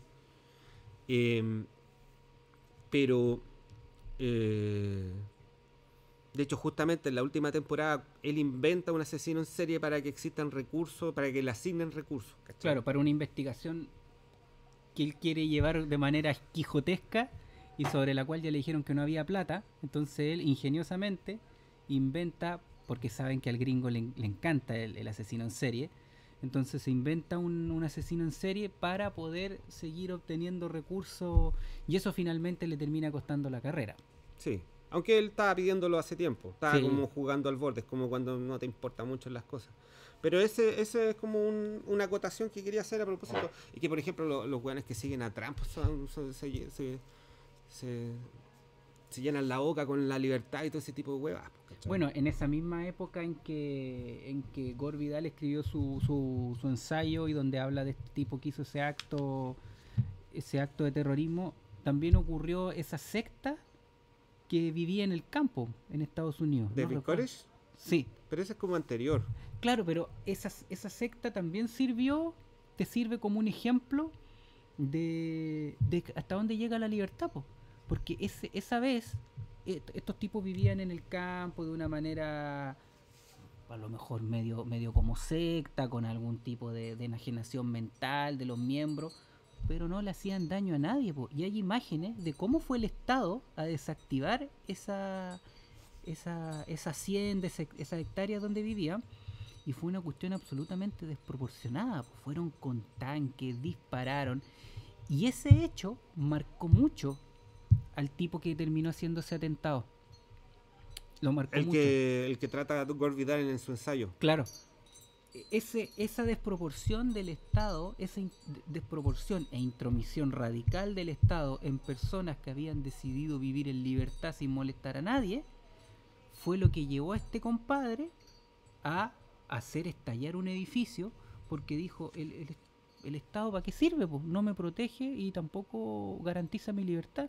¿Por qué? Porque hay personas aquí que no le hacen daño a nadie, que quieren fundar un proyecto que a mí me puede parecer extraño, aberrante, excéntrico, pero el Estado es capaz de utilizar una cantidad enorme de recursos, casi como en guerra, para quemarles el lugar, para dispararles, para matarlos con un poder de fuego que era absolutamente incontrarrestable y desproporcionado.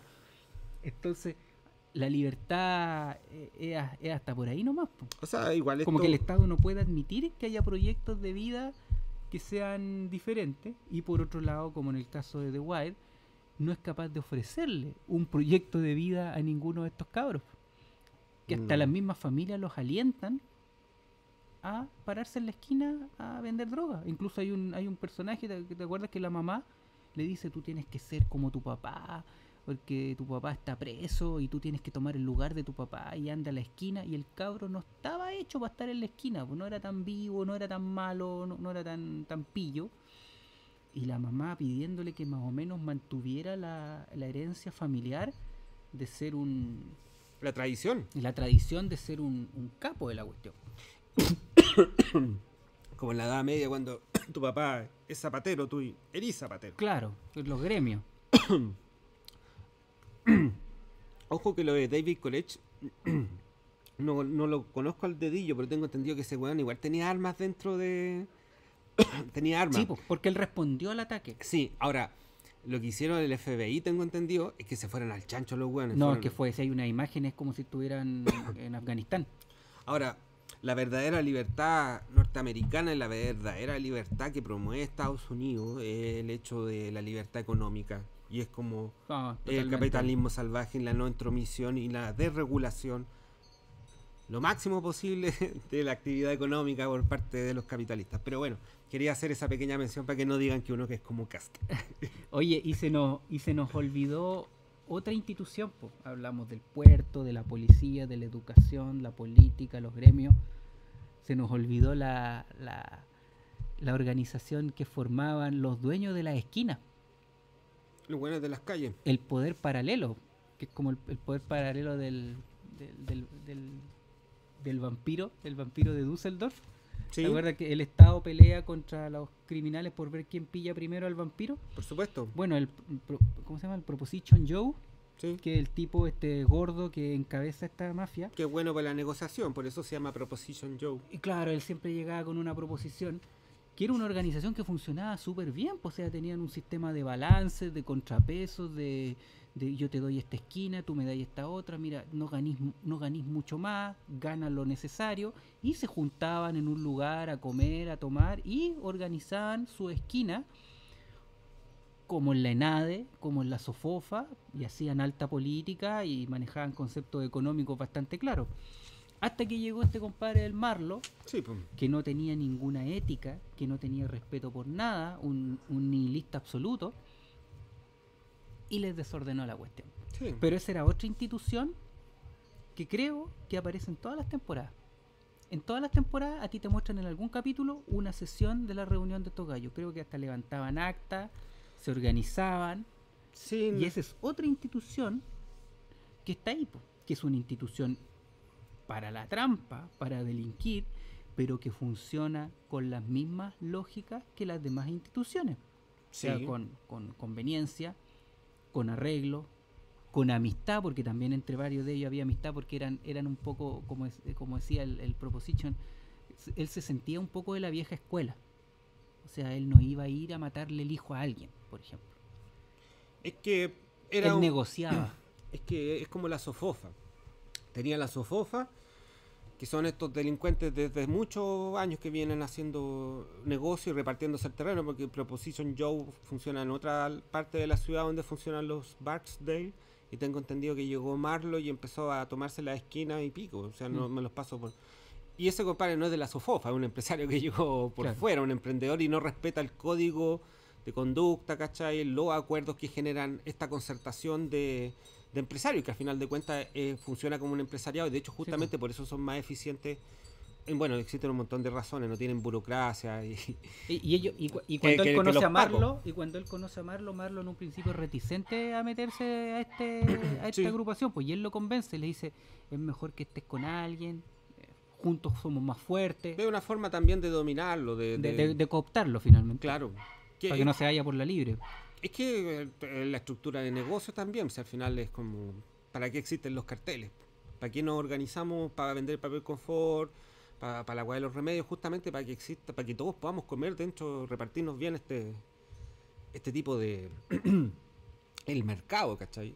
Y probablemente como eso ocurre en la última temporada, probablemente lo que venía después de esta traición, porque a Proposition lo traicionan, Sí. lo traiciona un pariente y eso hace que al pobre lo terminen matando. Pero al final lo vengan. Al final, Claro, al final. al final. Por Al- Joe. Claro, al final, pero te da la impresión que ahí lo que se desencadenaba después era la guerra civil, porque no había un liderazgo, cada uno iba a pelear su esquina y cada uno también iba a regular su precio, y también ellos funcionaban como financistas, porque alguien les tenía que poner plato, tenía que asegurarles que la mercadería que iban a vender fuera de calidad. Entonces te da la impresión que cuando se muere este tipo, y ahí tenéis otro rasgo relacionado con un cambio de época, probablemente lo que venía después ya no era la asociatividad, ya no era este como animus que tiene que haber en toda organización de estar juntos. Probablemente lo que iba a venir después era cada compadre defendiendo su esquina, sin moral, matando al que se aparezca, y ahí va a venir otro cambio de época.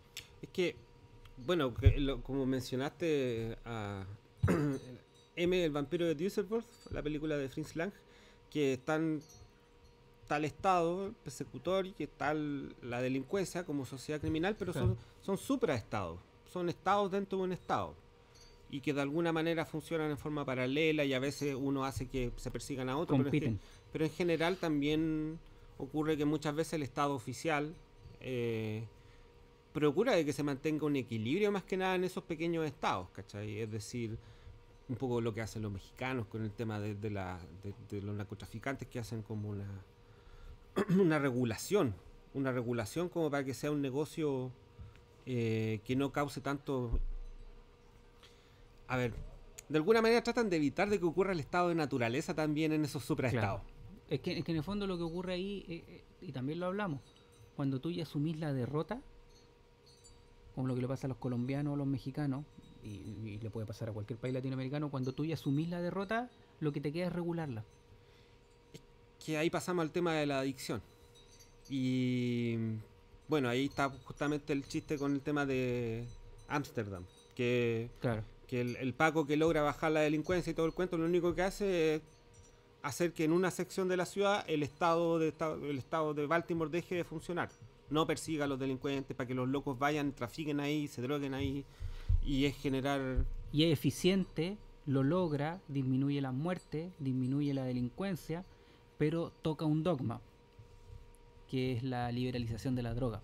Exacto. Que uno puede imaginarse en Estados Unidos que cambie la bandera, pero tú no te vas a imaginar nunca que van a liberar la droga. ¿Por qué? Porque esa cuestión tiene otra implicancia, pierden el control. Existen un montón de temas ahí. Perderían el control sobre toda la cultura y la subcultura que se genera alrededor de eso. Bueno, los gringos son los mayores consumidores de droga. Claro. No, pero más allá de eso perderían el control sobre, me imagino yo, una serie de aristas que hay involucradas con eso. Desde el control de la gente que vende esas cuestiones, desde el que es adicto a la cuestión, desde quizás quién es el financista de estas cosas, las redes de protección que existen. Es que acá hay un montón de sociedades que existen, o sea, sociedades comerciales o de intereses o de conveniencia. The Wire tienen un tema con las bienes raíces. El senador que está metido con los narcos tiene un tema con los bienes raíces, en donde las obras públicas, en donde ocupan los narcotraficantes para desvalorizar ciertos barrios para que después puedan bajar de precio. Y lo ocupa como financista cuando necesita líquido. Exactamente, y lo ocupa como financista. Entonces, pareciera que el Estado oficial necesitara de que existan estos supraestados, o de alguna manera la configuración del diseño de una sociedad requiere el AMPA, requiere la existencia del AMPA, o de alguna manera se forma esta situación, como dicen ahora la gente a propósito de las relaciones tóxicas, esta codependencia. Claro. Claro, que es una codependencia, pero también el Estado se facilita la vida con un interlocutor. Sí. Porque obviamente el Estado ahí no podía llegar y hablar con cada tipo de la esquina. Entonces, ¿qué hacía? Hablaba probablemente con el abogado de todos estos gallos. Pero si al final buscan al weón, el delincuente que les maneje la cuestión más tranquila y justamente los que llegan como con una posición más nihilista, más disruptora y que vuelve un poco al salvajismo de esto, como al estado de naturaleza, claro, lo eliminan o lo cooptan, ¿cachai? Porque al final te caga el negocio, ¿sí? Es eso. Y como tú me dijiste hace un rato, igual funciona con las mismas lógicas de una sociedad comercial como cualquier otra. Pero, bueno. ¿Cómo se llaman las novelas de Onetti?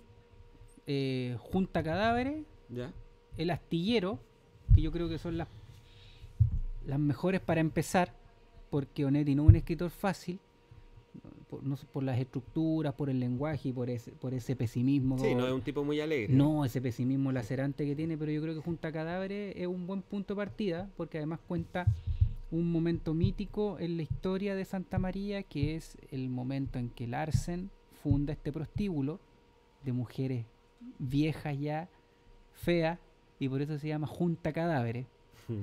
Y el momento en que las fuerzas conservadoras de la sociedad hacen lo posible por echarlo de la ciudad. Y la otra es El Astillero, que cuenta cuando Larsen ya ocurrió lo de Junta Cadáveres y vuelve por última vez a Santa María con todas sus derrotas y decadencias sobre el cuerpo, e intenta hacer un último negocio, que es tratar de tirar para arriba un astillero en decadencia. Nadie se parece a Frank Sobotka, y finalmente muere ahí Larsen, que es el personaje.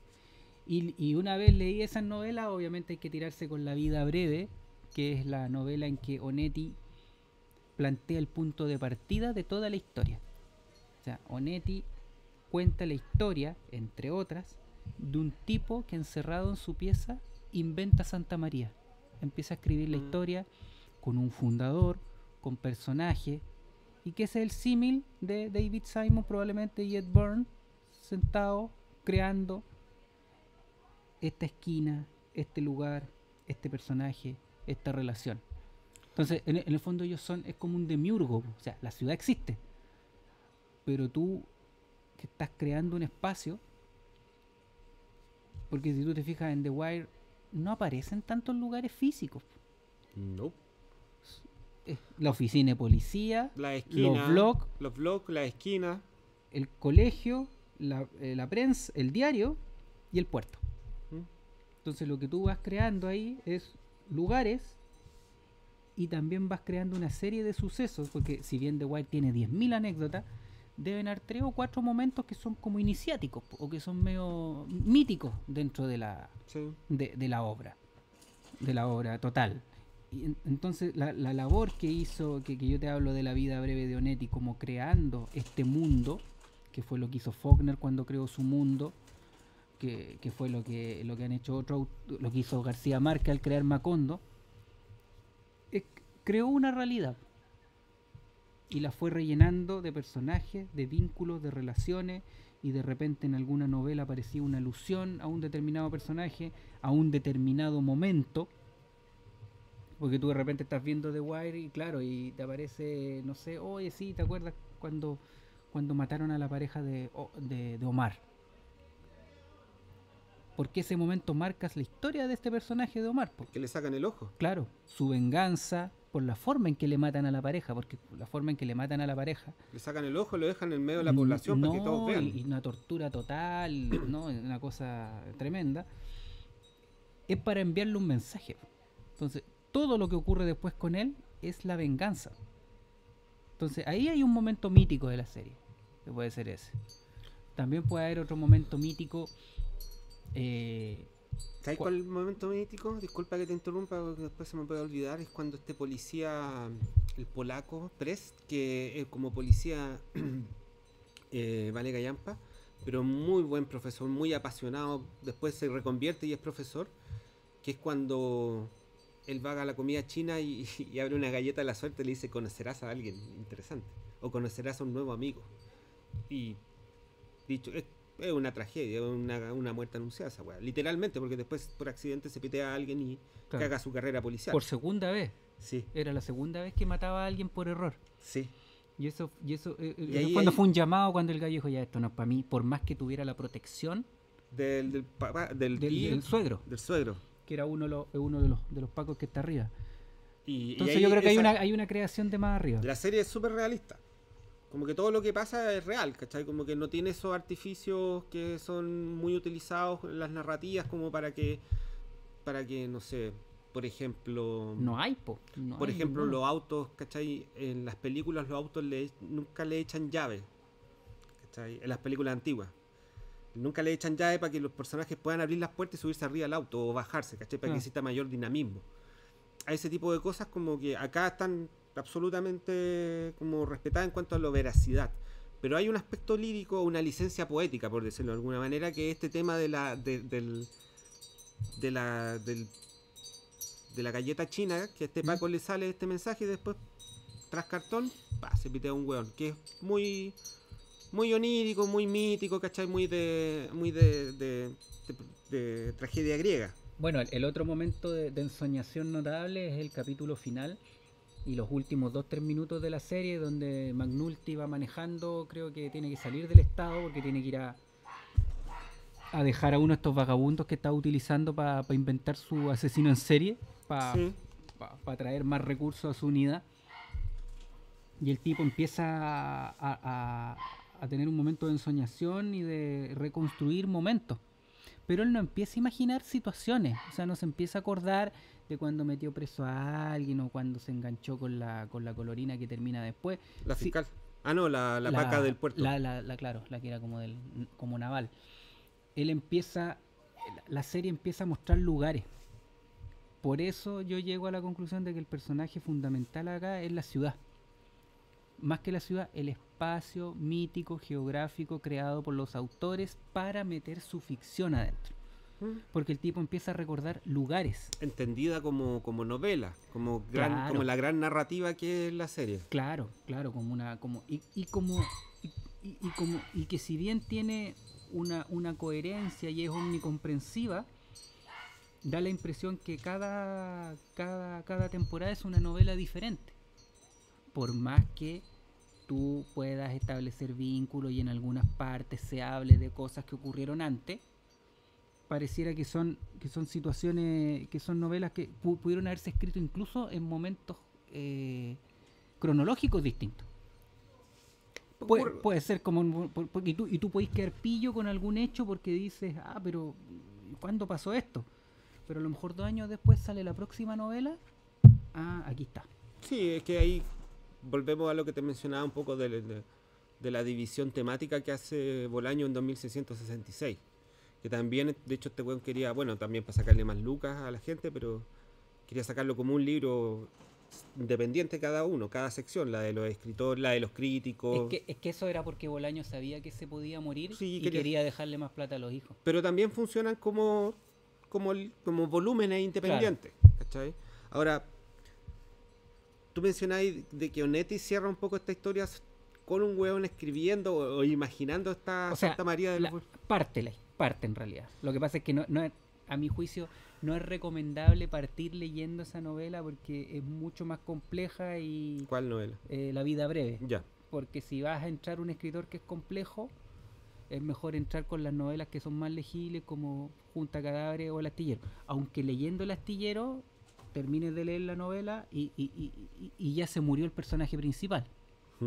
Y después lees Junta Cadáveres, que te cuenta como una historia que vivió este personaje en algún momento, que ya después te tiras con La vida breve, donde te cuentan cómo nació toda esta ciudad. Pero ya un escritor complejo, si partimos con La vida breve, donde tienes un personaje que está escribiendo esta narración, después está la historia de la misma narración, y entre medio aparece hasta Juan Carlos Onetti en la novela. Entonces, 3, 4 planos que son muy difíciles de seguir, así que... Pero hay una... ¿Sabéis por qué te lo quería como recordar a propósito del final de 100 años de soledad? Cuando termina la novela, termina Macondo, claro. Termina la familia, terminan los Buendía también, porque de alguna manera Macondo es un hijo, es un miembro más de la familia Buendía, como una especie de extensión, que es cuando es el último miembro de la familia Buendía, bueno, el último que ha habido, empieza a traducir los pergaminos de Melquíades, que hablan justamente de Macondo. De la extinción. De la extinción, claro. Y de esta ciudad. Es decir, la historia de Macondo estaba escrita, era ficción. Y en el momento en que fuese descubierta como ficción, se acababa en este remolino de viento que se lleva al pueblo. Y cuando termina The Wire y McNulty, cuando lleva este loco en el auto, el loco se baja del auto antes de salir de la ciudad, está como, no sé, en Américo Vespucio. No, está en un puente. Está en un puente. Como el de San Francisco. Y ahí como que ocurre esta especie de montaje paralelo en donde existen las diversas resoluciones de todos estos personajes, ¿cachai? Como que tiene esta especie esta noción de revisión final y de cierre, y de autoconciencia. De que hay un personaje que descubre que ya esto ya... se cierra. Claro, porque es muy novelesco eso. Porque yo creo que él es como el único personaje donde cuando pierde su condición de policía pareciera que él pierde un sentido. Los otros personajes tú te lo imagináis que van a seguir en lo suyo, más o menos, pero pareciera que él es el único personaje que pasa de un estado a otro. Es que... yo siento que él muere en ese momento. O sea, cuando él deja de ser policía, él de alguna forma se muere, porque eso era lo que le daba sentido a su vida. Ese es un tema, y por otro lado también hablamos de lo que la excusa del protagonista, que es como un dispositivo para llevarte a los lugares, que es como lo que te mencionaba de Ismael, ¿cachai? En Moby Dick, y muchas veces son personajes que transitan en diversos mundos, que van y vienen, que McNulty, ¿cachai? Está con los pacos, pero está con los delincuentes, tiene el tema amoroso, ¿cachai? Y él también está presente en todas las temporadas, algunas más, algunas menos, pero al final nos sirve como eso. O sea, sin perjuicio de su historia personal, ¿cachai? Tiene ese otro rol de lo que tú mencionabas como el ancla, aun cuando está súper difuso. Pero justamente por algo él cierra todo esto, tal como el último, no sé, el último Buen Día termina de descifrar los pergaminos y ve como este final, como que también hace la gran clausura. Es que él era el que tenía que cerrar de alguna forma la historia. Sí. Porque se genera una situación que debe tener un nombre teórico desde el punto de vista literario, pero cuando McNulty no aparece, también es un personaje. Porque uno ve que todos se están desenvolviendo, pero uno dice, ¿en qué estará McNulty? Porque en algo debe estar, pues, o sea, o está castigado, estaba en esos momentos en que el tipo cae en el infierno cuando cae en el copete y cuando se pierde. Y también a veces cuando deja de aparecer es cuando está feliz, pues, cuando está bien. Sí. Cuando ya definitivamente se separó, está viviendo con esta mujer que lo quiere mucho, los hijos de esta mujer lo quieren mucho, incluso muestran un par de escenas en que lo va a ver su amigo, y McNulty está convertido en un padre de familia, en un tipo respetable. Es que esta novela no trata sobre lo bien que le va a una persona. Por eso, pero como te digo... Como muchas de las historias en general que se cuentan, como Claro. es la narrativa en general. Pero cuando no te hablan de alguien, también te están hablando de alguien. Sí. Porque en el fondo la sociedad, y eso es lo bonito y por eso es ficción, a ti te están mostrando algo, pero tú sabes que todo lo demás sigue en movimiento Sí. y que todo lo demás sigue ocurriendo. Y lo que hace la serie, muy inteligentemente, es que cuando te vuelve a mostrar un personaje que te ocultó mucho tiempo, no te lo muestra retomando lo que estaba haciendo cuando lo dejaste de ver, sino que te lo muestra haciendo lo que en ese momento estaba haciendo, Sí. en el momento presente en que te lo están mostrando. Entonces esa cuestión es brillante, Es que eso... porque no te dicen ir retomando con la historia de este compadre, No. no, sino que eso ya pasó, han pasado 2 años y probablemente este tipo está en otra, o está en la, o lo peor de la serie, está en la misma, porque casi todos están siempre en la misma. Sí, lo que pasa es que ahí de alguna manera yo lo percibo como una estrategia para darle veracidad y mayor realismo, porque de alguna manera nuestras vidas no son películas, ni son series de televisión. Yo no puedo decir, terminó esta temporada. No, las weas, mañana tengo que hacer otra cosa y la vida sigue, ¿cachai? O puedo terminar con alguien, o alguien me patea, o me echan de una pega, o me voy. Pero ahí termina un aspecto en específico, pero mi vida sigue. Y cuando yo dejo de estar con una persona o dejo de pensar en esa Esa persona persona sigue viviendo. Sigue viviendo, ¿cachai? Entonces, ¿cómo se dice? In media res, en medio del asunto, y empieza en medio del asunto y termina en medio del asunto, porque empieza con este Paco investigando a un huevón, un pendejo que se lo pitearon en la calle, y termina con este huevón dejando todas estas historias que van a seguir desarrollándose. Y en general todas las narrativas audiovisuales, cuando tienen esta cuestión de que hay un personaje que se está moviendo y mientras se mueve hay corte, quiere decir que la vida sigue. Que lo que nos interesa de él terminó, pero él va a seguir, ¿cachai? Porque así es la vida. Y yo lo voy a retomar en tiempo real. Sí. O sea, cuando yo por eso es tan interesante, no sé si tendrá un significado, pero que la serie tenga la misma canción, pero tocada de diferentes maneras en cada temporada. Tiene una versión jazz, una versión soul, una versión media electrónica. La cantaba por los pendejos, cuando justo la temporada del colegio, de Claro. la educación pública. Es la canción de Tom Waits. Sí, porque al final dice, claro. La primera temporada es la versión de Tom Waits y después salen otros. Entonces, es una variación sobre un mismo tema. No cambia la canción, ni tampoco la mantiene igual. Y eso también yo le encuentro un significado, porque es una forma de decir, esto se mantiene, estamos hablando de lo mismo, estamos hablando de Baltimore, estamos hablando de una sociedad, de una orgánica, de una burocracia, una estructura, pero esta vez, ¿cuál va a ser el matiz? Nos vamos a enfocar en la educación. Ahora nos vamos a enfocar en los medios. Sí. Y también hay temas transversales como lo que te decía yo, esta institución de los tipos que delinquen. Hay temas transversales como las amistades. Sí. Temas transversales como las ambiciones, como los amores.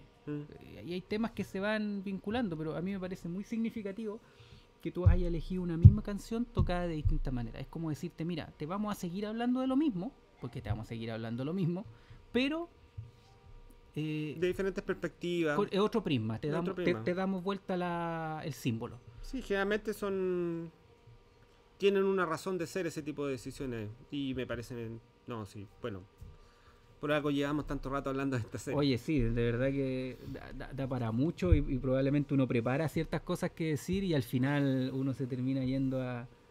Nunca pensé que íbamos a hablar de Gore Vidal, de Bolaño. Terminamos yéndonos para distintos y eso lugares. Que no nos hemos puesto a tomar, yo me quiero tomar una piscola.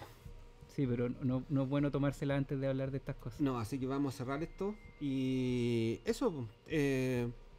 Un gustazo, Pablo. No, muchas gracias por la invitación. Y vamos a estar hablando en otra oportunidad.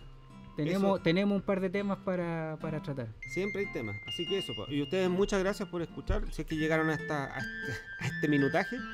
Y nada, pues nos escuchamos en otra próxima oportunidad. Gracias por su tiempo y adiós.